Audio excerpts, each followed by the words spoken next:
नमस्कार, आप देख रहे हैं भारत मित्र लाइव। मैं हूं आपके साथ निशा मिश्रा। देश देशांतर में आप सभी का स्वागत करती हूं। आइए देख लेते हैं पहले हेडलाइंस। ममता के लखनऊ दौरे का आफ्टर इफेक्ट, योगी ने किया पलटवार। केंद्रीय बलों की तैनाती पर कलकत्ता हाई कोर्ट ने कहा हिंसा हुई तो जिम्मेदार होगा चुनाव आयोग। सुप्रीम कोर्ट पहुंचा कर्नाटक हिजाब विवाद, कोर्ट ने साधी चुप्पी। वहीं दूसरी ओर कर्नाटक के शिक्षा मंत्री ने बयान देके सबको चौंका दिया। लखीमपुर हिंसा मामले में आशीष मिश्रा को हाई कोर्ट से मिली जमानत। आरबीआई ने रेपो रिवर्स रेपो रेट में नहीं किया बदलाव। चालू वित्त वर्ष में जीडीपी वृद्धि दर 7.8% रहने का अनुमान। विधानसभा चुनाव के बीच बीजेपी में शामिल हुए WWE के द ग्रेट खली। अंतरिक्ष में तूफान से तबाह हुआ 4 स्टारलिंक सैटेलाइट, स्पेसएक्स ने दिया जवाब। आइए देख लेते हैं अब खबरें विस्तार से। ममता बनर्जी के लखनऊ जाने और समाजवादी पार्टी के समर्थन में सभा करने का आफ्टर इफेक्ट आज तब देखा गया जब यूपी के सीएम योगी आदित्यनाथ ने कहा कि उनके 5 साल के काम की अगर अनदेखी की गई या जनादेश से दूर रखा गया तो यूपी के हालात भी कहीं ना कहीं बंगाल जैसे हो जाएंगे। उनके बयान से बंगाल में एक बार फिर से सियासी हलचल तेज हो गई है और यहाँ के सभी दलों ने मिलकर योगी की निंदा करनी शुरू कर दी है। राज्य में होने वाले नगर निगम चुनाव में केंद्रीय बलों की तैनाती के मामले पर सुनवाई करते हुए कलकत्ता उच्च न्यायालय ने गुरुवार को यह स्पष्ट कर दिया कि नगर निकाय चुनाव केंद्रीय बलों की देखरेख में होगा या नहीं, इस पर अंतिम फैसला राज्य चुनाव आयोग करेगा। कोर्ट ने आगे कहा कि नगर पालिका चुनाव में केंद्रीय बलों को तैनात नहीं किए जाने पर होने वाली किसी भी अप्रिय घटना के लिए राज्य चुनाव आयोग जिम्मेदार होगा। अंतिम फैसला 12 घंटे के भीतर प्रशासन के साथ बैठक के बाद लेना होगा। बैठक में राज्य पुलिस की डीजी, मुख्य सचिव और गृह सचिव भी शामिल होंगे। कर्नाटका में चल रहा हिजाब मामला अब सुप्रीम कोर्ट पहुंच गया है। इसे चीफ जस्टिस की बेंच के सामने पेश किया गया। एडवोकेट और कांग्रेस नेता कपिल सिब्बल ने सुप्रीम कोर्ट से केस को अपने पास ट्रांसफर करने की गुजारिश की है। कपिल सिब्बल ने सुप्रीम कोर्ट में यह भी कहा कि मामला अब पूरे देश में फैलता जा रहा है। हालांकि कोर्ट ने इस पर जल्द सुनवाई करने से इनकार कर दिया है।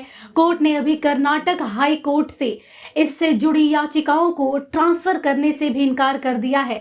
कोर्ट ने कहा है कि जब मामला हाई कोर्ट में है तो इसे स्टेज पर दखल देने का क्या मतलब है। कोर्ट ने इस पर सुनवाई के लिए कोई एक तारीख तय करने से भी इनकार किया है। जी हाँ, इस मामले पर कर्नाटका के शिक्षा मंत्री ने अपने बयान से सबको हैरान कर दिया है। शिक्षा मंत्री बीसी नागेश ने कहा है कि कुछ संगठन है जो छात्रों को प्रोवोक कर रहे हैं, उन्हें भड़का रहे हैं, लेकिन उन्होंने बताया है कि अब जाके छात्रों को दिक्कत हो रही है, लेकिन ऐसी कोई भी बात नहीं है। लेकिन छात्रों से ये भी आग्रह किया है कि उन्हें ड्रेस कोड पहनना जरूरी होगा। लखीमपुर हिंसा मामले में केंद्रीय मंत्री अजय मिश्रा टेनी के बेटे आशीष मिश्रा को हाई कोर्ट से जमानत मिल गई है। ज्ञात हो कि कुछ दिन पहले ही लखीमपुर हिंसा मामले में एसआईटी ने चार्जशीट दाखिल की थी। 5000 पन्नों की इस चार्जशीट में केंद्रीय गृह राज्य मंत्री के बेटे आशीष मिश्रा उर्फ मोनू भैया को मुख्य आरोपी बनाया गया था। आशीष मिश्रा समेत 16 लोगों को आरोपी बनाया गया था। पिछले साल 3 अक्टूबर को आशीष मिश्रा के समर्थकों और किसानों के बीच संघर्ष के दौरान 8 लोगों की मौत हो गई थी। चार्जशीट के मुताबिक सोची समझी साजिश के तहत धरना प्रदर्शन कर रहे किसानों को जीप और एसयूवी से कुचला गया था। आशीष मिश्रा और उनके साथियों के खिलाफ किसानों की तरफ से दी गई तहरीर के आधार पर हत्या और हत्या के प्रयास समेत कई गंभीर धाराओं में मामला दर्ज किया गया है। भारतीय रिजर्व बैंक ने नीतिगत दर रेपो में कोई बदलाव नहीं किया और इसे 4% पर बरकरार रखा है। मौद्रिक नीति समिति की बैठक के बाद रिजर्व बैंक के गवर्नर शक्तिकांत दास ने बताया कि समिति ने रिवर्स रेपो दर को 3.35% पर बरकरार रखा है। आरबीआई ने मौद्रिक नीति को लेकर उधार रुख बरकरार रखा है। इसका मतलब है कि बैंक कर्ज की मासिक किस्त में कोई बदलाव नहीं होगा।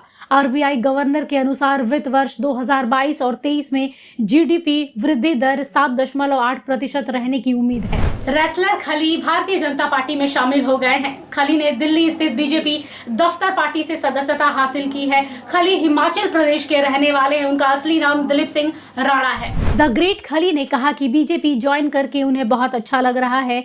वह बोले कि शायद ही कोई ऐसा देश बचा होगा जहां मैंने रेसलिंग नहीं की। पैसे कमाने होते तो अमेरिका में होता, लेकिन मैं भारत आया हूं क्योंकि देश के प्रति मेरे अंदर प्यार है। आगे खली ने कहा है कि क्यों ना देश में रहकर साथ जुड़कर देश को आगे ले जाने में योगदान दूं। बता दें कि बीजेपी के राष्ट्रीय महामंत्री और राज्यसभा सांसद अरुण सिंह और केंद्रीय मंत्री जितेंद्र सिंह की उपस्थिति में खली ने बीजेपी को ज्वाइन किया। एलन मस्क की कंपनी स्पेसएक्स द्वारा लॉन्च की गई 49 high speed internet Starlink satellites में से 40 4 फरवरी को आए भूचुंबकीय तूफान की वजह से नष्ट हो गए हैं। इन सैटेलाइट्स को घटना से ठीक एक दिन पहले लॉन्च किया गया था। Harvard Smithsonian astrophysicist Jonathan McDowell ने बुधवार को कहा कि भूचुंबकीय तूफान की वजह से एक बार में इतनी संख्या में सैटेलाइट्स के तबाह होने की यह पहली घटना मालूम होती है।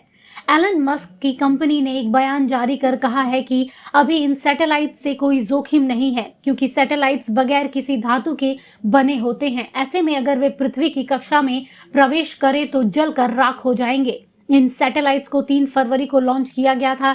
4 फरवरी को इनमें से 4 भूचुंबकीय तूफान का शिकार हो गए थे। आज के लिए देश देशांतर में बस इतना ही। कल आपसे फिर मुलाकात होगी, तब तक देखते रहिए भारत मित्र लाइव। नमस्कार। अगर आपको हमारा ये वीडियो अच्छा लगा तो इसे लाइक करें, शेयर करें और हाँ, सब्सक्राइब करना ना भूलें।